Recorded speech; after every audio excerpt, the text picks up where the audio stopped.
ಮಹಾಭಾರತ 5 ಶ್ರೀಕೃಷ್ಣಾರ್ಜುನ ಸಂವಾದ 2 ಭಗವಂತನು ಇಂತೆಂದನು. ಅಹಲೈಯನ್ನು ಕೆಣಕಿದ ನಿಮಿತ್ತದಿಂದ ಗೌತಮ ಶಾಪದಿಂದ ಇಂದ್ರನು ಹರಿಶ್ಚಶ್ರುವಾದನು. ವಿಶ್ವಾಮಿತ್ರರ ಶಾಪದಿಂದ ಇಂದ್ರನು ವೃಷಣಗಳನ್ನು ಕಳೆದುಕೊಂಡು ಟಗರಿನ ವೃಷಣವನ್ನು ಪಡೆದನು. ಅಶ್ವಿನಿ ದೇವತೆಗಳಿಗೆ ಭಾಗವನ್ನು ಕೊಡಬಾರದೆಂದು ವಜ್ರಾಯುಧವನ್ನೆತ್ತಿದ ಕಾರಣ ಇಂದ್ರನಿಗೆ ಚ್ಯವನರ್ಷಿಯಿಂದ ತೋಳುಗಳು ಹಾಗೆಯೇ ನಿಲ್ಲಿಸಲ್ಪಟ್ಟವು. ಯಜ್ಞವಿಘ್ನದಿಂದ ಸಿಟ್ಟಿಗೆದ್ದ ದಕ್ಷನು ಹೆಚ್ಚಿನ ತಪಸ್ಸನ್ನು ಮಾಡಿ ರುದ್ರನಿಗೆ ಹಣೆಯಲ್ಲಿ ಮತ್ತೊಂದು ಕಣ್ಣಿನ ಆಕೃತಿಯನ್ನು ನಿರ್ಮಿಸಿದನು. ತ್ರಿಪುರಗಳನ್ನು ನಾಶಮಾಡುವುದಕ್ಕೆಂದು ದೀಕ್ಷೆಯನ್ನು ಕೈಕೊಂಡ ರುದ್ರನ ಮೇಲೆ ಶುಕ್ರಾಚಾರ್ಯನು ಜಟೆಗಳನ್ನು ಕಿತ್ತು ಪ್ರಯೋಗಿಸಿದ ಮೇಲೆ ಅವುಗಳಿಂದ ಹುಟ್ಟಿದ ಹಾವುಗಳಿಂದ ಪೀಡಿತನಾದ ರುದ್ರನ ಕಂಠವು ನೀಲವರ್ಣವಾಯಿತು. ಹಿಂದಿನ ಸ್ವಯಂಭುವ ಮನ್ವಂತರದಲ್ಲಿ ನಾರಾಯಣನು ಹಸ್ತಗ್ರಹಣ ಮಾಡಿದ್ದರಿಂದಲೂ ಅವನಿಗೆ ನೀಲಕಂಠತ್ವವುಂಟಾಯಿತು. ಅಮೃತೋತ್ಪತ್ತಿಯ ಕಾಲದಲ್ಲಿ ಆಂಗಿರಸ ಬೃಹಸ್ಪತಿಯು ಪುರಶ್ಚರಣ ಮಾಡುವಲ್ಲಿ ಆಚಮನ ಮಾಡಿದ ನೀರು ಸ್ವಚ್ಛವಾಗಿರಲಿಲ್ಲ. ಆಗ ಬೃಹಸ್ಪತಿಯು ಕುಪಿತನಾಗಿ, ನಾನು ಆಚಮನ ಮಾಡುವಾಗ ಕಲುಷೀಭೂತವಾಗಿ ನಿರ್ಮಲವಾಗದೇ ಇದ್ದ ಕಾರಣ ಇನ್ನು ಮೇಲೆ ಮೀನು, ಮೊಸಳೆ, ಆಮೆ ಮುಂತಾದ ಪ್ರಾಣಿಗಳಿಂದ ನೀನು ಕಲುಷಿತವಾಗು ಎಂದನು. ಅಂದಿನಿಂದ ನೀರೆಲ್ಲವೂ ಜಲಜಂತುಗಳಿಂದ ಸಂಕೀರ್ಣವಾಯಿತು. ವಿಶ್ವರೂಪನಾದ ತ್ವಷ್ಟವಿನ ಮಗನು ದೇವತೆಗಳಿಗೆ ಪುರೋಹಿತನಾಗಿದ್ದನು. ಅವನು ಪ್ರತ್ಯಕ್ಷವಾಗಿ ದೇವತೆಗಳಿಗೂ ಪರೋಕ್ಷವಾಗಿ ಅಸುರರಿಗೂ ಭಾಗವನ್ನು ಕೊಡುತ್ತಿದ್ದನು. ಹೀಗಿರುವಲ್ಲಿ ಹಿರಣ್ಯಕಶಿಪುವೆ ಮೊದಲಾದ ಅಸುರರು ವಿಶ್ವರೂಪನ ತಾಯಿಯಾದ ಸ್ವಸ್ರುವಿನ ಬಳಿಗೆ ಬಂದು, ತಾಯೆ, ವಿಶ್ವರೂಪನು ತ್ರಿಶಿರಸನೂ ಆಗಿರುವ ನಿನ್ನ ಮಗನಾದ ತ್ವಾಷ್ಟನು ದೇವತೆಗಳ ಪುರೋಹಿತನಾಗಿ ಪ್ರತ್ಯಕ್ಷವಾಗಿ ದೇವತೆಗಳಿಗೂ ಪರೋಕ್ಷವಾಗಿ ನಮಗೂ ಭಾಗವನ್ನು ಕೊಡುತ್ತಿದ್ದಾನೆ. ಇದರಿಂದ ದೇವತೆಗಳು ವೃದ್ಧಿಯನ್ನು ಪಡೆಯುತ್ತಿದ್ದಾರೆ, ನಾವು ಕ್ಷೀಣರಾಗುತ್ತಿದ್ದೇವೆ. ಇವನನ್ನು ಕರೆದು ಅವನು ನಮ್ಮ ಕಡೆಗೆ ಒಲಿಯುವಂತೆ ಮಾಡು ಎಂದು ಬೇಡಿಕೊಂಡರು.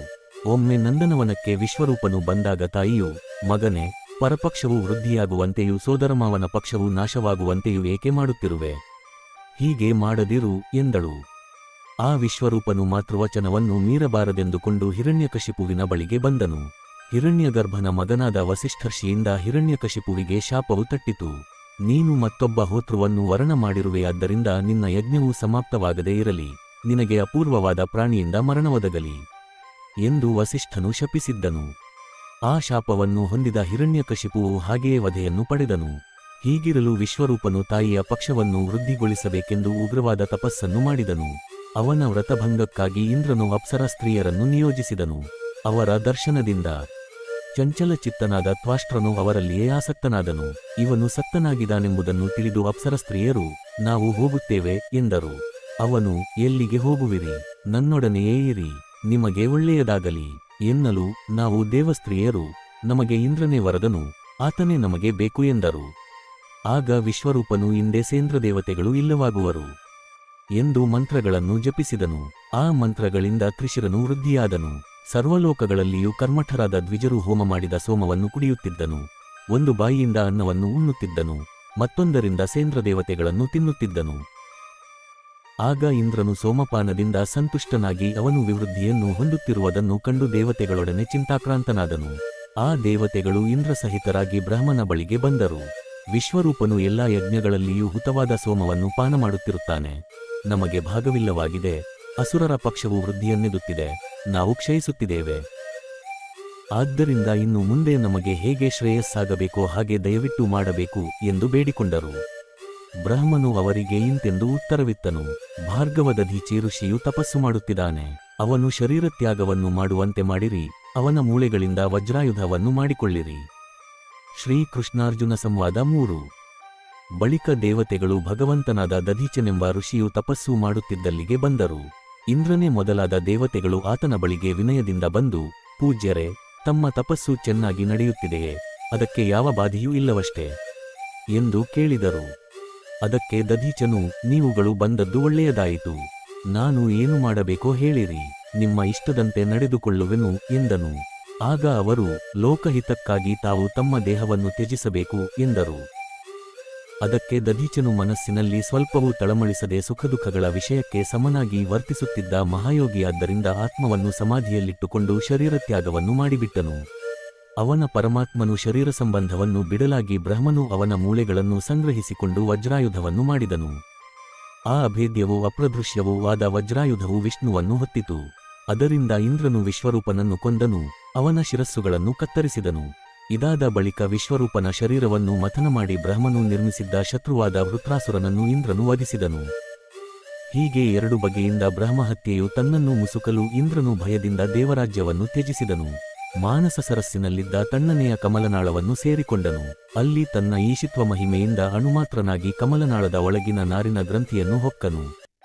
ಹೀಗೆ ಬ್ರಹ್ಮಹತ್ಯೆಯ ಅಂಜಿಕೆಯಿಂದ 3 ಲೋಕದೊಡೆಯನಾದ ಇಂದ್ರನು ಕಣ್ಮರೆಯಾಗಲು ಜಗತ್ತಿಗೆ ಒಡೆಯರಿಲ್ಲದಂತಾಯಿತು. ದೇವತೆಗಳನ್ನು ರಜಸ್ಸ ತಮ್ಮನ್ನು ಸೇರಿಕೊಂಡವು. ಮಹರ್ಷಿಗಳ ಮಂತ್ರಗಳ ಪ್ರವೃತ್ತಿಯಿಲ್ಲವಾಯಿತು. ರಕ್ಕಸರು ಉದ್ಭವಿಸಿದರು. ವೇದವು ನಷ್ಟವಾಯಿತು. ಇಂದ್ರನಿಲ್ಲದ್ದರಿಂದ ದುರ್ಬಲವಾದ ಲೋಕಗಳ ಮೇಲೆ ಯಾರಾದರೂ ಸುಲಭವಾಗಿ ಬೀಳಬಹುದಾಯಿತು. ಆ ಬಳಿಕ ದೇವತೆಗಳು ಋಷಿಗಳು ಆಯುಸ್ಸಿನ ಮಗನಾದ ನಹುಷನನ್ನು ದೇವರಾಜ್ಯದಲ್ಲಿ ಅಭಿಷೇಕ ಮಾಡಿದರು. ನಹುಷನು ಹಣೆಯಲ್ಲಿ ಜ್ವಲಿಸುತ್ತಿದ್ದ 500 ಜ್ಯೋತಿಗಳಿಂದ ಎಲ್ಲಾ ಜ್ಯೋತಿಗಳನ್ನು ಮಂಕುಗೊಳಿಸುತ್ತಾ ಸ್ವರ್ಗವನ್ನು ಆಳುತ್ತಿದ್ದನು. ಆಗ ಎಲ್ಲರೂ ತಮ್ಮ ಸ್ವಾಭಾವಿಕ ಸ್ಥಿತಿಯನ್ನು ಪಡೆದುಕೊಂಡು ಸ್ವಸ್ಥರೂ ಹರ್ಷಯುಕ್ತರೂ ಆದರು. ಬಳಿಕ ನಹುಷನು, ಇಂದ್ರನು ಅನುಭವಿಸುತ್ತಿದ್ದ ಭೋಗವೆಲ್ಲವೂ ನನ್ನ ವಶವಾಯಿತು. ಆದರೆ ಶಚಿದೇವಿಯು ಮಾತ್ರ ನನಗೆ ಲಭಿಸಿರುವುದಿಲ್ಲ ಎಂದುಕೊಂಡು ಆಕೆಯ ಬಳಿಗೆ ಬಂದು, ಏಲ್ ಸೌಭಾಗ್ಯವತಿಯೇ, ನಾನು ದೇವತೆಗಳಿಗೆ ಇಂದ್ರನಾಗಿರುವೆನು, ನನ್ನ ಸೇವೆಯನ್ನು ಮಾಡು ಎಂದನು. ಆಗ ಶಚಿಯು, ನೀನು ಸ್ವಭಾವದಿಂದಲೇ ಧರ್ಮವತ್ಸಲನು, ಸೋಮವಂಶದಲ್ಲಿ ಜನಿಸಿರುತ್ತೀಯೆ, ಆದ್ದರಿಂದ ಪರಪತ್ನಿಯ ಮೇಲೆ ಬಲಾತ್ಕಾರ ಮಾಡಬಾರದು ಎಂದಳು. ಆಗ ನಹುಷನು, ನಾನು ಈಗ ಇಂದ್ರನ ಸ್ಥಾನದಲ್ಲಿರುತ್ತೇನೆ, ಆದ್ದರಿಂದ ಇಂದ್ರರಾಜ್ಯದಲ್ಲಿ ಶ್ರೇಷ್ಠ ವಸ್ತುಗಳೆಲ್ಲ ನನ್ನವೇ, ಇದರಲ್ಲಿ ಅಧರ್ಮವೇನೂ ಇಲ್ಲ, ನೀನು ಇಂದ್ರನ ಉಪಭೋಗ್ಯ ವಸ್ತುವಲ್ಲವೇ ಎಂದನು. ಆಗ ಆಕೆಯು, ನಾನು ಮಾಡುತ್ತಿರುವ ವ್ರತವೊಂದು ಇನ್ನೂ ಮುಗಿದಿಲ್ಲ, ಅದರ ಪರಿಸಮಾಪ್ತಿಯಾದ ಬಳಿಕ ನಿನ್ನ ಬಳಿಗೆ ಕೆಲವು ದಿನಗಳೊಳಗೆ ಬರುವೆನು ಎನ್ನಲು ನಹುಷನು ಹಿಂತೆರಳಿದನು. ಬಳಿಕ ಶಚಿಯು ದುಃಖತಪ್ತಳಾಗಿ ಪತಿಯ ದರ್ಶನಕ್ಕಾಗಿ ಹಾತುವರಿಯುತ್ತಾ ನಹುಷನ ಅಂಜಿಕೆಯಿಂದ ಬೃಹಸ್ಪತಿಯ ಬಳಿಗೆ ಬಂದಳು. ಆಕೆಯು ಅತ್ಯಂತವಾಗಿ ತಳಮಳಗೊಂಡಿರುವುದನ್ನು ಆತನು ಕಂಡು ಧ್ಯಾನಪರನಾಗಿ ಪತಿಕಾರ್ಯತತ್ಪರಳಾಗಿರುವಳೆಂದರಿತುಕೊಂಡು, ಇದೇ ವ್ರತದಿಂದ ನೀನು ತಪಸ್ಸಿನಿಂದೊಡೆಗೂಡಿ ವರದೆಯಾದ ಉಪಶ್ರುತಿಯನ್ನು ಆವಾಹನೆ ಮಾಡು. ಆಗ ಆಕೆಯು ನಿನಗೆ ಇಂದ್ರನ ದರ್ಶನವನ್ನು ಮಾಡಿಸುವಳು ಎಂದನು. ಶ್ರೀಕೃಷ್ಣಾರ್ಜುನ ಸಂವಾದ 4. ಬಳಿಕ ಆ ಶಚಿದೇವಿಯು ಹೆಚ್ಚಿನ ನಿಯಮದಲ್ಲಿದ್ದುಕೊಂಡು ವರದೆಯಾದ ಉಪಶ್ರುತಿದೇವಿಯನ್ನು ಮಂತ್ರಗಳಿಂದ ಆಹ್ವಾನ ಮಾಡಿದಳು. ಆ ಉಪಶ್ರುತಿಯು ಶಚಿಯ ಬಳಿಗೆ ಬಂದು, ಇಗೋ, ನಿನ್ನ ಆಹ್ವಾನದಂತೆ ಬಂದಿರುತ್ತೇನೆ, ನಿನಗೇನು ಆಗಬೇಕು ಎಂದಳು. ಶಚಿಯು ಆಕೆಯನ್ನು ತಲೆಬಾಗಿ ನಮಸ್ಕರಿಸಿ, ಭಗವತಿಯೇ, ನನ್ನ ಭರ್ತೃವನ್ನು ದಯವಿಟ್ಟು ತೋರಿಸು, ನೀನು ಸತ್ಯರೂಪಳೂ ಋತರೂಪಳೂ ಆಗಿರುವೆಯಲ್ಲವೇ ಎಂದು ಬೇಡಿಕೊಂಡಳು. ಉಪಶ್ರುತಿಯು ಈಕೆಯನ್ನು ಮಾನಸ ಸರೋವರಕ್ಕೆ ಕೊಂಡೊಯ್ದು ಕಮಲನಾಳದಲ್ಲಿದ್ದ ಇಂದ್ರನನ್ನು ತೋರಿಸಿದಳು. ಆಗ ಕಂದಿಕುಂದಿರುವ ಪತ್ನಿಯನ್ನು ಕಂಡು ಇಂದ್ರನು, ಅಯ್ಯೋ, ನನಗೆ ಇನ್ನೊಂದು ದುಃಖವು ಬಂದೊದಗಿರುತ್ತದೆ, ಈಕೆಯು ನನ್ನನ್ನು ಕಾಣದೆ ಹುಡುಕಿಕೊಂಡು ಇಲ್ಲಿಗೆ ಬಂದಿರುತ್ತಾಳಲ್ಲ ಎಂದುಕೊಂಡು ಆಕೆಯನ್ನು ಕುರಿತು, ನಿನ್ನ ಸ್ಥಿತಿ ಹೇಗಿದೆ ಎಂದು ಕೇಳಿದನು. ಆಕೆಯು, ನಹುಷನು ನನ್ನನ್ನು ಪತ್ನಿಯಾಗೆಂದು ಕರೆದಿರುತ್ತಾನೆ, ಅದಕ್ಕೆ ನಾನು ಅವಧಿಯನ್ನು ಕೇಳಿಕೊಂಡಿರುತ್ತೇನೆ ಎಂದಳು. ಅದಕ್ಕೆ ಇಂದ್ರನು, ನಡೆ, ನಹುಷನಿಗೆ ಹೀಗೆಂದು ಹೇಳು, ಋಷಿಗಳು ಹೊರುವ ಅಪೂರ್ವಯಾನದಿಂದ ನನ್ನನ್ನು ಕರೆದುಕೊಂಡು ಹೋಗು, ನಾನು ಈವರೆಗೆ ಎಷ್ಟೋ ದೊಡ್ಡ ದೊಡ್ಡ ವಾಹನಗಳನ್ನು ಹತ್ತಿರುವೆನು, ನೀನು ಅವಕ್ಕಿಂತ ಬೇರೆಯಾಗಿರುವ ಯಾನದಿಂದಲೇ ನನ್ನ ಬಳಿಗೆ ಬರಬೇಕು. ಹೀಗೆನ್ನಲು ಆಕೆಯು ಹರ್ಷದಿಂದ ಹೊರಟು ಹೋದಳು. ಇಂದ್ರನು ಮತ್ತೆ ಕಮಲನಾಳವನ್ನೇ ಸೇರಿಕೊಂಡನು. ಬಳಿಕ ನಹುಷನು ಇಂದ್ರಾಣಿಯಿದ್ದಲ್ಲಿಗೆ ಬಂದು, ನೀನು ಹೇಳಿದ ಕಾಲಾವಧಿಯು ಮುಗಿಯಿತು ಎಂದನು.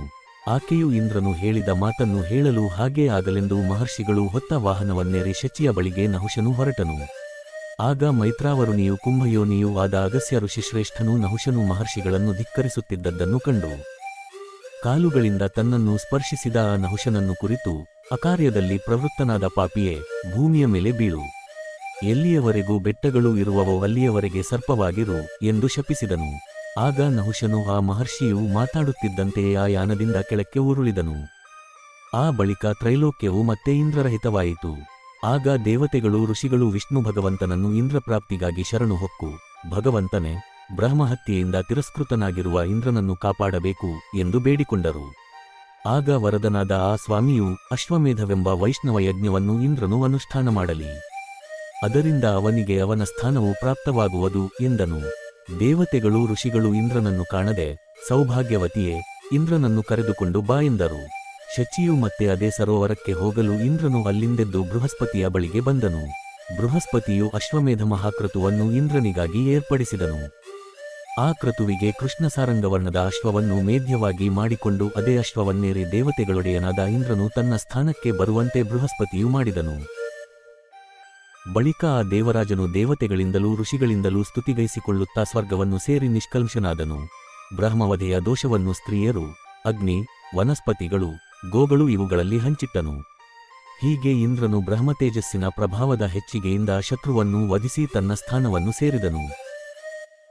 ದೇವತೆಗಳು ಋಷಿಗಳು ನಹುಷನ ಶಾಪಮೋಕ್ಷಕ್ಕಾಗಿ ಅಗಸ್ತ್ಯನನ್ನು ಪ್ರಾರ್ಥಿಸಿಕೊಳ್ಳಲು ನಹುಷನ ಕುಲದಲ್ಲಿ ಹುಟ್ಟಿದ ಶ್ರೀಮಂತನೂ ಧರ್ಮರಾಜನೂ ಆದ ಯುಧಿಷ್ಠಿರನು ಅವನ ಪ್ರಶ್ನೆಗಳಿಗೆ ಉತ್ತರವನ್ನು ಯಾವಾಗ ಕೊಡುವನೋ ಆಗ ಭೀಮನೂ ನಹುಷನು ಬಿಡುಗಡೆಯನ್ನು ಹೊಂದುವರು ಎಂದು ಅಗಸ್ತ್ಯನು ಉತ್ತರವನ್ನು ಕೊಟ್ಟನು. ಶ್ರೀಕೃಷ್ಣಾರ್ಜುನ ಸಂವಾದ 5.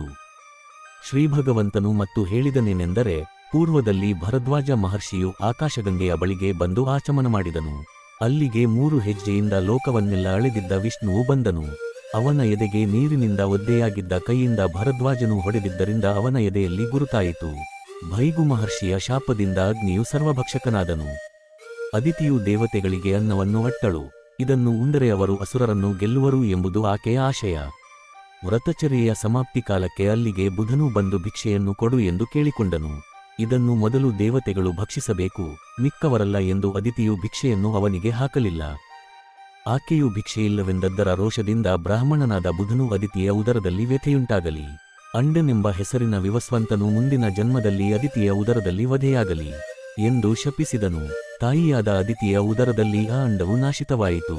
ಮೃತವಾದ ಅಂಡದಿಂದ ಪ್ರಕಟನಾದ್ದರಿಂದ ವಿವಸ್ವಂತನು ಶ್ರಾದ್ದದೇವನಾದ ಮಾರ್ತಾಂಡನಾದನು. ದಕ್ಷ ಪ್ರಜಾಪತಿಗೆ 60 ಜನ ಹೆಣ್ಣು ಮಕ್ಕಳಿದ್ದರು. ಅವನು ಅವರುಗಳಲ್ಲಿ 13ರನ್ನು ಕಶ್ಯಪನಿಗೆ ಕೊಟ್ಟನು, 10 ಮಂದಿಯನ್ನು ಧರ್ಮನಿಗೆ, 10 ಮಂದಿಯನ್ನು ಮನುವಿಗೆ, 27 ಮಂದಿಯನ್ನು ಚಂದ್ರನಿಗೆ ಕೊಟ್ಟನು. ಸಮಾನರಾದ ಅವರೆಲ್ಲರಿಗೂ ನಕ್ಷತ್ರರೆಂಬ ಹೆಸರು. ಚಂದ್ರನಿಗೆ ಅವರೊಳಗೆ ರೋಹಿಣಿಯಲ್ಲಿ ಹೆಚ್ಚಿನ ಪ್ರೀತಿಯುಂಟಾಯಿತು.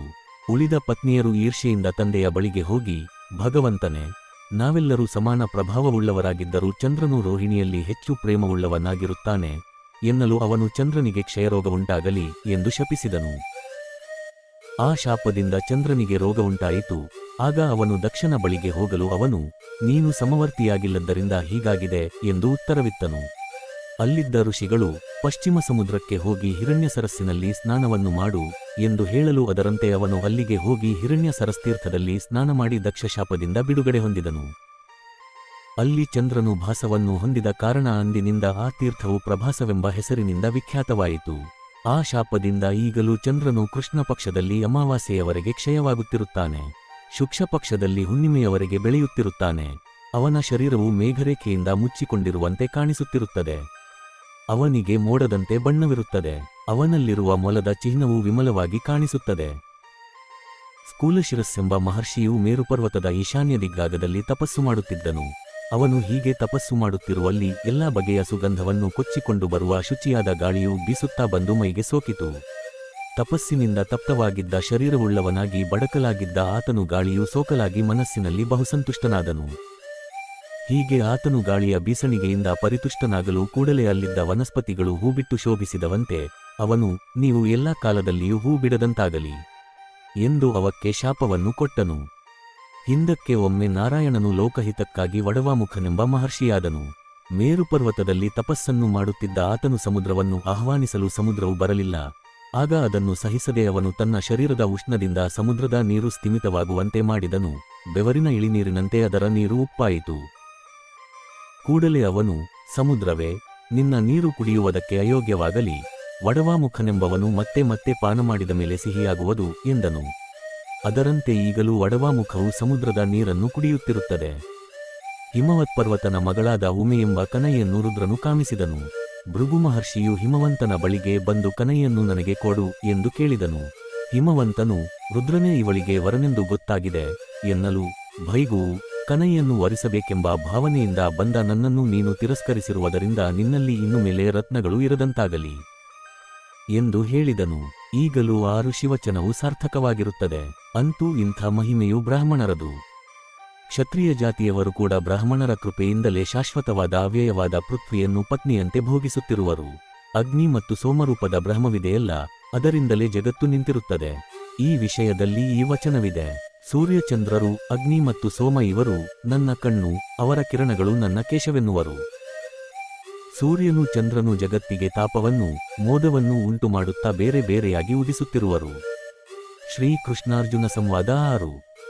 ಶ್ರೀ ಭಗವಂತನು ಮತ್ತು ಇಂತೆಂದನು, ಈಗ ನಾನು ನನ್ನ ನಾಮಗಳ ನಿರ್ವಚನವನ್ನು ಹೇಳುವೆನು. ಏಕಾಗ್ರವಾದ ಮನಸ್ಸಿನಿಂದ ಕೇಳು. ಜಗತ್ತಿಗೆ ಮೋದವನ್ನೂ ರಥವನ್ನೂ ಮಾಡುತ್ತಿರುವ ಕಾರಣದಿಂದ ಚಂದ್ರನು ಸೂರ್ಯನು ಹರ್ಷವನ್ನುಂಟು ಮಾಡುತ್ತಿರುವರು. ಪಾಂಡುನಂದನನೇ, ಅಗ್ನಿಶೋಮರು ಮಾಡುತ್ತಿರುವ ಈ ಕರ್ಮಗಳಿಂದ ನಾನು ಲೋಕಭಾವನನು ವರದಾಯಕನೂ ಆದ ಈಶ್ವರನಾಗಿರುವುದರಿಂದ ಋಷಿಕೇಶ ನೆನೆಸಿರುತ್ತೇನೆ. ಇಡೋಪೂತ ಇತ್ಯಾದಿ ಮಂತ್ರದಿಂದ ಆವಾಹನೆ ಮಾಡಲು ನನ್ನ ಭಾಗವನ್ನು ಹರಣ ಮಾಡುವುದರಿಂದಲೂ ನನ್ನ ವರ್ಣವು ಹರಿತವಾಗಿರುವುದರಿಂದಲೂ ನನ್ನನ್ನು ಹರಿ ಎನ್ನುವರು. ಪ್ರಾಣಿಗಳ ಸಾರವು ಧಾಮವೂ ಋತವೂ ಆಗಿರುತ್ತದೆ. ಆದ್ದರಿಂದ ವಿಪ್ರರು ನನ್ನನ್ನು ಋತ್ಧಾಮ ಎನ್ನುವರು. ಹಿಂದೆ ಕಾಣದಂತೆ ಆಗಿ ಗುಹೆಯನ್ನು ಸೇರಿದ್ದ ಗೌಹ್ ಭೂಮಿಯನ್ನು ಅವಿದಂ ಪಡೆದುಕೊಂಡು ತಂದೆನು. ಆದ್ದರಿಂದ ದೇವತೆಗಳು ನನ್ನನ್ನು ಗೋವಿಂದ ನೆಂದು ಕರೆದರು. ಹೋಮಹೀನವಾದ ಪ್ರಾಣಿಯು ಶಿಶಿ ಎನಿಸುತ್ತದೆ. ಅದರಲ್ಲಿಯೂ ನಾನು ಪ್ರವೇಶಿಸಿರುವುದರಿಂದ ಶಿಪಿವಿಷ್ಟ ನೆನೆಸಿರುತ್ತೇನೆ. ಯಾಸ್ಕ ಋಷಿಯು ಏಕಾಗ್ರಚಿತ್ತದಿಂದ ನನ್ನನ್ನು ಶಿಪಿವಿಷ್ಟನೆಂಬ ನಾಮದಿಂದ ಅನೇಕ ಯಜ್ಞಗಳಲ್ಲಿ ಆಹ್ವಾನ ಮಾಡಿರುತ್ತಾನೆ. ಆದ್ದರಿಂದಲೂ ನಾನು ಶಿಪಿವಿಷ್ಟನೆಂಬ ಗುಣನಾಮವನ್ನು ಧರಿಸಿರುತ್ತೇನೆ. ಉದಾರಬುದ್ಧಿಯಾದ ಯಾಸ್ಕನು ನನ್ನನ್ನು ಶಿಪಿವಿಷ್ಟನೆಂದು ಸ್ತುತಿಸಿದ್ದರಿಂದ ಪಾತಾಳವನ್ನು ಹೊಕ್ಕು ಅದೃಶ್ಯವಾಗಿದ್ದ ನಿರುಕ್ತವನ್ನು ಮತ್ತೆ ಪಡೆದುಕೊಂಡನು. ಎಲ್ಲಾ ಪ್ರಾಣಿಗಳಲ್ಲಿಯೂ ಕ್ಷೇತ್ರಜ್ಞನಾಗಿರುವ ನಾನು ಹಿಂದೆ ಹುಟ್ಟಲಿಲ್ಲ, ಈಗ ಹುಟ್ಟಿರುವುದಿಲ್ಲ, ಮುಂದೆ ಹುಟ್ಟುವುದೂ ಇಲ್ಲ. ಆದ್ದರಿಂದ ಅಜ ಎನಿಸಿರುತ್ತೇನೆ. ನಾನು ಎಂದಿಗೂ ಅಲ್ಪವಾದ ಅಥವಾ ಅಶ್ಲೀಲವಾದ ವಾಕ್ಕನ್ನು ಆಡಿದವನಲ್ಲ. ಸತ್ಯರೂಪಳಾದ ಬ್ರಹ್ಮಪುತ್ರಿಯಾದ ಸರಸ್ವತೀದೇವಿಯೇ ನನ್ನ ವಾಣಿ. ಸತ್ತನ್ನೂ ಅಸತ್ತನ್ನೂ ನಾನು ನನ್ನಲ್ಲಿ ಪ್ರವೇಶ ಮಾಡಿಕೊಂಡಿರುತ್ತೇನೆ. ಆದ್ದರಿಂದ ಕಮಲರೂಪವಾದ ಬ್ರಹ್ಮಲೋಕದಲ್ಲಿರುವ ಋಷಿಗಳು ನನ್ನನ್ನು ಸತ್ಯ ಎನ್ನುತ್ತಿರುವರು. ನಾನು ಎಂದಿಗೂ ಸತ್ವದಿಂದ ಜಾರಿದವನಲ್ಲ, ಸತ್ಯವು ನನ್ನಿಂದಲೇ ಆದದ್ದು ಎಂದು ತಿಳಿ. ಧನಂಜಯನೇ, ನನ್ನ ಈ ಅವತಾರದಲ್ಲಿಯೂ ಆ ಹಿಂದಿನ ನನ್ನ ಸತ್ವವೇ ಇರುತ್ತದೆ. ಸತ್ವದ ನಿಮಿತ್ತದಿಂದಲೇ ನಾನು ನಿಷ್ಕಲ್ಮಶವಾಗಿ ನಿಷ್ಕಾಮಕರ್ಮಯುಕ್ತನಾಗಿರುವೆನು. ಸಾತತಂತ್ರದ ಜ್ಞಾನದಿಂದ ನನ್ನ ಸ್ವರೂಪವು ನಿಶ್ಚಿತವಾಗುವುದು. ಆದ್ದರಿಂದ ನಾನು ಸಾಕ್ಷ್ಯತನು. ನಾನು ವಿಶಾಲವಾದ ಕರಿಯ ಕಬ್ಬಿಣದ ನೇಗಿಲಿನ ತುದಿಯಾಗಿ ಭೂಮಿಯನ್ನು ಉಳುವೆನು. ನನ್ನ ವರ್ಣವು ಕಪ್ಪಾಗಿದೆ. ಆದ್ದರಿಂದ ನಾನು ಕೃಷ್ಣನು. ಭೂಮಿಯು ಜಲದಿಂದಲೂ ಆಕಾಶವು ವಾಯುವಿನಿಂದಲೂ ವಾಯುವು ತೇಜಸ್ಸಿನಿಂದಲೂ ಸಂಯುಕ್ತವಾಗಿರುವುದು ನನ್ನಿಂದಲೇ. ಇದರಿಂದ ಹೀಗೆ ಪಂಚಭೂತಗಳ ಪರಸ್ಪರ ಮಿಲನದಲ್ಲಿ ಅಸಾಮರ್ಥ್ಯವು ಹೋಗಿರುವುದರಿಂದ ಎಂದರೆ ಮೇಲನ ಮಾಡುವ ಸಾಮರ್ಥ್ಯವಿರುವುದರಿಂದ ನನಗೆ ವೈಕುಂಠನೆಂಬ ಹೆಸರು ಬಂದಿದೆ. ಪೃಥ್ವಿಯು ಆಕಾಶವು ವಿಶ್ವತೋಮುಖವಾಗಿರುವುದು ಪ್ರಸಿದ್ಧವಷ್ಟೇ. ಅವರೆಡನ್ನು ಧಾರಣ ಮಾಡುವವನಾಗಿರುವುದರಿಂದ ಅಧಃ ಪೃಥ್ವಿ ಯಕ್ಷ ಆಕಾಶ ಜ ಇವನ್ನು ಧಾರಣ ಮಾಡಿರುವವನು ಎಂಬ ಕಾರಣದಿಂದ ನನ್ನನ್ನು ಅಧೋಕ್ಷಜನೆನ್ನುವರು. ವೇದಾರ್ಥವನ್ನು ವಿಚಾರ ಮಾಡಬಲ್ಲ ವೇದವಿದ್ವಾಂಸರು ಪ್ರಾಗ್ವಂಶ ವೆಂಬ ಯಜ್ಞಶಾಲಾ ಭಾಗದಲ್ಲಿ ಕುಳಿತು ನನ್ನ ಮಹಿಮೆಯನ್ನು ಗಾನ ಮಾಡುವರು. ಆದ್ದರಿಂದಲೂ ನಾನು ಅಧೋಕ್ಷಜನು. ನನ್ನ ಅನುಗ್ರಹದಿಂದ ಜೀವನು ಅಧೋಗತಿಗೆ ಬೀಳದೇ ಇರುವುದರಿಂದಲೂ ನನ್ನನ್ನು ಅಧೋಕ್ಷಜನೆಂದು ಮತ್ತೆ ಕೆಲವರು ಕರೆಯುತ್ತಿರುವರು. ಅಧೋಕ್ಷಜನೆಂಬ ಶಬ್ದವು ಬೇರೆ ಬೇರೆಯ ಪದಗಳಿಂದೊಡೆಗೂಡಿ ಅಸಮಲಯ ಸ್ಥಾನ, ಧೋಕ್ಷ ಸ್ಥಿತಿಸ್ಥಾನ, ಜ ಸಮ ಜನ್ಮಸ್ಥಾನ, ಉತ್ಪತ್ತಿ ಸ್ಥಿತಿಲಯಗಳಿಗೆ ನಾರಾಯಣನೊಬ್ಬನೇ ಸ್ಥಾನವಾಗಿರುವುದರಿಂದ ನಾರಾಯಣನೊಬ್ಬನಲ್ಲದೆ ಮತ್ತೆ ಯಾರೂ ಅಧೋಕ್ಷಜನಿಲ್ಲ. ಧೃತವು ಅಗ್ನಿರೂಪವಾದ ನನ್ನ ಅರ್ಚಿಸ್ಸನ್ನು ಜ್ವಾಲೆಯನ್ನು ಎಬ್ಬಿಸುವುದಾಗಿರುತ್ತದೆ. ಆದ್ದರಿಂದ ವೇದವನ್ನು ಬಲ್ಲವರು ನನ್ನನ್ನು ಧೃತಾರ್ಚಿ ಎನ್ನುವರು. ಶ್ರೀಕೃಷ್ಣಾರ್ಜುನ ಸಂವಾದ 7. ಶ್ರೀಭಗವಂತನು ಮತ್ತು ಇಂತೆಂದನು, ಶರೀರದಲ್ಲಿ 3 ಧಾತುಗಳಿರುವವಷ್ಟೇ. ಅವು ಕರ್ಮಜವೆನಿಸಿರುವವು. ಪಿತ್ತ, ಶ್ರೇಷ್ಠ, ವಾಯು ಇವು 3 ಧಾತುಗಳಿಂದಾಗಿರುವುದು ಈ ಸಂಘಾತವು. ಇವುಗಳೇ ಪ್ರಾಣಿಯನ್ನು ಧರಿಸಿರುತ್ತವೆ. ಇವು ಕ್ಷಯವಾದರೆ ಪ್ರಾಣಿಯು ಕ್ಷೀಣವಾಗುವನು. ಆದ್ದರಿಂದ ಆಯುರ್ವೇದವನ್ನು ಬಲ್ಲವರು ನನ್ನನ್ನು ತ್ರಿಧಾತುವೆಂದು ಕರೆಯುತ್ತಾರೆ. ಎಲೈ ಭಾರತನೇ, ಲೋಕದಲ್ಲಿ ಪೂಜ್ಯವಾದ ಧರ್ಮವು ವೃಷವೆಂದು ಪ್ರಸಿದ್ಧವಾಗಿರುತ್ತದೆ. ವೈದಿಕ ನಿಘಂಟುವಿನಲ್ಲಿ ವೃಷವೆಂದರೆ ಧರ್ಮವೆಂದು ತಿಳಿಸಿರುತ್ತದೆ. ಆದ್ದರಿಂದ ಉತ್ತಮವಾದ ವೃಷವೇ ನಾನು ಎಂದು ತಿಳಿ. ಕಪಿ ಎಂದರೆ ಶ್ರೇಷ್ಠವಾದ ವರಾಹವು, ಧರ್ಮವನ್ನು ವೃಷವೆನ್ನುವರು. ಆದ್ದರಿಂದ ಕಾಶ್ಯಪ ಪ್ರಜಾಪತಿಯು ನನ್ನನ್ನು ವೃಷಾಕಪಿ ಎಂದು ಕರೆದಿರುತ್ತಾನೆ. ಸುರಾಸುರರುಗಳು ಯಾರು ನನ್ನ ಆದಿಯನ್ನಾಗಲಿ ಮಧ್ಯವನ್ನಾಗಲಿ ಅಂತ್ಯವನ್ನಾಗಲಿ ಅರಿಯದೇ ಇರುವರು. ಆದ್ದರಿಂದ ವಿಭುವು ಈಶ್ವರನು ಲೋಕಸಾಕ್ಷಿಯೂ ಆದ ನನ್ನನ್ನು ಅನಾದ್ಯನು, ಅಮಧ್ಯನು, ಅನಂತನು ಎನ್ನುವರು. ಧನಂಜಯನೇ, ಪವಿತ್ರವಾಗಿರುವ ಶ್ರವಣಯೋಗ್ಯವಾದ ವಚನಗಳನ್ನೇ ನಾನು ಕೇಳುವೆನು, ಕೆಟ್ಟ ಮಾತುಗಳನ್ನು ಕೇಳುವುದೇ ಇಲ್ಲ. ಆದ್ದರಿಂದ ಶುಚಿಶ್ರವಸ್ಸು ಎನ್ನುವರು. ಒಂದೇ ಕೋಡಿನ ವರಾಹರೂಪದಿಂದ ಈ ಭೂಮಿಯನ್ನು ಎತ್ತಿತಂದು ಜಗತ್ತಿಗೆ ಆನಂದವನ್ನುಂಟು ಮಾಡಿದೆನು. ಆದ್ದರಿಂದ ಏಕಶೃಂಗನು. ಹಾಗೆಯೇ ವರಾಹರೂಪದಲ್ಲಿ ನಾನು 3 ಹೆಗಲುಗಳುಳ್ಳವನಾಗಿದ್ದೆನಾಗಿ ನಾನು ತ್ರಿಕಕುದನೆಂದು ವಿಖ್ಯಾತನಾದೆನು. ಕಾಪಿಲದರ್ಶನ ಚಿಂತಕರು ವಿರಿಂಚನೆಂದು ಕರೆಯುವ ಚೇತನವನ್ನು ಕೊಟ್ಟು ಸರ್ವಲೋಕಗಳನ್ನು ಉಂಟು ಮಾಡಿದ ಪ್ರಜಾಪತಿಯೇ ನಾನು. ತತ್ವವನ್ನು ನಿಶ್ಚಯಿಸಿರುವ ಸಾಂಖ್ಯರು ವಿದ್ಯಾಶಕ್ತಿ ಸಹಿತನಾಗಿ ಆದಿತ್ಯನಲ್ಲಿರುವ ಸನಾತನ ಪುರುಷನೇ ನಾನೆಂದು ಹೇಳುತ್ತಿರುವರು. ಕಾಂತಿಯುಕ್ತನಾಗಿರುವ ಹಿರಣ್ಯಗರ್ಭನೆಂದು ವೇದದಲ್ಲಿ ಸ್ತುತಿಯನ್ನು ಹೊಂದಿ ನಿತ್ಯವೂ ಯೋಗಿಗಳು ಪೂಜಿಸುತ್ತಿರುವುದರಿಂದ ಹಿರಣ್ಯಗರ್ಭನೆಂದೇ ಭೂಲೋಕದಲ್ಲಿ ಕರೆಯಿಸಿಕೊಳ್ಳುತ್ತಿರುವೆನು. 21,000 ಋಕ್ಕುಗಳಿಂದ ಮಾಡಿದ ಋಗ್ವೇದವೇ ನಾನೆಂದು ಹೇಳುತ್ತಾರೆ. ಸಹಸ್ರ ಶಾಖೆಗಳುಳ್ಳ ಸಾಮವೇದವು ನಾನೆಂದು ವೇದವಿದರು ಹೇಳುತ್ತಿರುವರು. ಆರಣ್ಯಕದಲ್ಲಿ ವಿಪ್ರರು ನನ್ನನ್ನು ಗಾನಮಾಡುತ್ತಿರುವರು. ನನ್ನ ಭಕ್ತರಾದ ಅಂಥವರು ದುರ್ಲಭರಾಗಿರುತ್ತಾರೆ. 101 ಶಾಖೆಗಳುಳ್ಳ ಯಜುರ್ವೇದದಲ್ಲಿಯೂ ನನ್ನನ್ನೇ ಸ್ತುತಿಸಿರುತ್ತದೆ. ಅಥರ್ವವೇದ ವಿದರಾದ ಬ್ರಾಹ್ಮಣರು ನನ್ನನ್ನು ಕೃತ್ಯಗಳಿಂದೊಡೆಗೂಡಿದ ಪಂಚಕಲ್ಪಾತ್ಮಕ ವೇದರೂಪನೆನ್ನುವರು. ವೇದಗಳಲ್ಲಿರುವ ಶಾಖಾಭೇದಗಳು, ಶಾಖೆಗಳಲ್ಲಿರುವ ಗೀತಿಗಳು, ಸ್ವರವರ್ಣ ಸಮುಚ್ಚಾರಣೆಗಳು ಇವೆಲ್ಲವನ್ನೂ ನಾನೇ ಮಾಡಿರುವೆನೆಂದು. ಎಲೈ ಪಾರ್ಥನೆ, ವರಪ್ರದನಾದ ಹಯಗ್ರೀವನು ಪ್ರಕಟನಾಗುತ್ತಿರುವನಲ್ಲವೇ? ಉತ್ತರ ಭಾಗದಲ್ಲಿರುವ ಕ್ರಮವಿಭಾಗ ಮತ್ತು ಅಕ್ಷರವಿಭಾಗ ಇವನ್ನು ಅರಿತಿರುವವನು ನಾನೇ. ಮಹಾತ್ಮನಾದ ಪಾಂಚಾಲನು ವಾಮದೇವನಿಗೆ ತೋರಿಸಿಕೊಟ್ಟ ಮಾರ್ಗದಿಂದ ನನ್ನನ್ನು ಆರಾಧಿಸಿ ಸನಾತನ ಪುರುಷನಾದ ನನ್ನ ಪ್ರಸಾದದಿಂದ ವೇದದ ಕ್ರಮವಿಭಾಗವನ್ನು ಪಡೆದುಕೊಂಡನು. ಬಾಭ್ರವ್ಯ ಗೋತ್ರದಲ್ಲಿ ಜನಿಸಿದ ಆ ಗಾಲವನು ನಾರಾಯಣನಿಂದ ವರವನ್ನು ಅನುತ್ತಮವಾದ ಯೋಗವನ್ನು ಪಡೆದುಕೊಂಡು ಕ್ರಮವಿಭಾಗವನ್ನು, ಶಿಕ್ಷೆ ಎಂಬ ವೇದಾಂಗವನ್ನು ರಚಿಸಿ ಕ್ರಮವಿಭಾಗದಲ್ಲಿ ಪಾರಂಗತನಾಗಿದ್ದನು. ಪುಂಡರೀಕ ಕುಲದಲ್ಲಿ ಉತ್ಪನ್ನನಾದ ಪ್ರತಾಪಿಯಾದ ಬ್ರಹ್ಮದತ್ತರಾಜನು 7 ಜನ್ಮಗಳಲ್ಲಿ ಜನ್ಮಮರಣಗಳಿಂದಾಗುವ ದುಃಖವನ್ನು ಮತ್ತೆ ಮತ್ತೆ ನೆನೆನೆನೆದು ವಿರಕ್ತನಾಗಿ ಯೋಗ ಸಂಪತ್ತನ್ನು ಪಡೆದುಕೊಂಡನು. ಕುರಶ್ರೇಷ್ಠನಾದ ಪ್ರಾರ್ಥನೆ, ಪೂರ್ವದಲ್ಲಿ ಕಾರಣಾಂತರದಿಂದ ಧರ್ಮನ ಪುತ್ರನಾದೆನು. ಆದ್ದರಿಂದ ನನ್ನನ್ನು ಧರ್ಮಜನೆನ್ನುವರು. ಹಿಂದಕ್ಕೆ ನರನಾರಾಯಣರು ಧರ್ಮಮಯವಾದ ರಥವನ್ನೇರಿ ಗಂಧಮಾದನ ಪರ್ವತದಲ್ಲಿ ಅಕ್ಷಯವಾದ ತಪಸ್ಸನ್ನು ಮಾಡಿದರು. ಅದೇ ಕಾಲದಲ್ಲಿ ದಕ್ಷಯಜ್ಞವಾಯಿತು. ಎಲೈ ಭಾರತನೆ, ದಕ್ಷನು ರುದ್ರನಿಗೆ ಭಾಗವನ್ನು ಕೊಡಲಿಲ್ಲ. ಅದರಿಂದ ರುದ್ರನು ದಧೀಚಿ ವಚನವನ್ನು ಕೇಳಿ ಯಜ್ಞವನ್ನು ನಾಶಗೊಳಿಸಿದನು. ಕೋಪದಿಂದ ಪ್ರಜ್ವಲಿಸುವ ತ್ರಿಶೂಲವನ್ನು ಪ್ರಯೋಗಿಸಿದನು. ಆ ಶೂಲವು ವಿಸ್ತೃತವಾದ ದಕ್ಷನ ಯಜ್ಞವನ್ನು ಬೂದಿಯಾಗುವಂತೆ ಸುಟ್ಟು ಬದರಿಕಾಶ್ರಮದ ಬಳಿಗೆ ವೇಗದಿಂದ ಬಂದು ನಾರಾಯಣನ ತಲೆಯ ಮೇಲೆ ಬಿದ್ದಿತು. ಪಾರ್ಥನೆ, ಅದರ ತೇಜಸ್ಸಿನಿಂದ ನಾರಾಯಣನಾದ ನನ್ನ ಕೇಶಗಳು ಮುಂಜದ ವರ್ಣವಾದವು. ಆದ್ದರಿಂದ ನಾನು ಮುಂಜಕೇಶ ನೆನೆಸಿದೆನು. ಆ ಶೂಲವು ಮಹಾತ್ಮನಾದ ನಾರಾಯಣನ ಹುಂಕಾರದಿಂದ ಪ್ರತಿಹತವಾಗಿ ಶಂಕರನ ಕೈಗೆ ಹೋಗಿ ಸೇರಿತು. ಆಗ ರುದ್ರನು ತಪಸ್ಸು ಮಾಡುತ್ತಿದ್ದ 2 ಋಷಿಗಳ ಬಳಿಗೆ ಬಂದನು. ಆಗ ಮಹಾತ್ಮನಾದ ನಾರಾಯಣನು ಇವನ ಕತ್ತನ್ನು ಕೈಯಿಂದ ಹಿಸುಕಿದನು. ಅದರಿಂದ ರುದ್ರನಿಗೆ ಶಿತಿಕಂಠನೆಂಬ ಹೆಸರಾಯಿತು. ಆಗ ನರನು ರುದ್ರನ ವಿನಾಶಕ್ಕಾಗಿ ಒಂದು ನೊಸೆಹುಲ್ಲಿನ ಕಡ್ಡಿಯನ್ನು ಅಭಿಮಂತ್ರಿಸಿದನು. ಅದು ಒಂದು ದೊಡ್ಡ ಗಂಡು ಕೊಡಲಿಯಾಯಿತು. ಅದನ್ನು ಅವನು ಎಸೆಯಲು ರುದ್ರನು ಅದನ್ನು ತುಂಡು ಮಾಡಿದನು. ಹಾಗೆ ಆ ಪರಶುವು ತುಂಡಾದ್ದರಿಂದ ನನಗೆ ಖಂಡಪರಶುವೆಂಬ ಹೆಸರಾಯಿತು.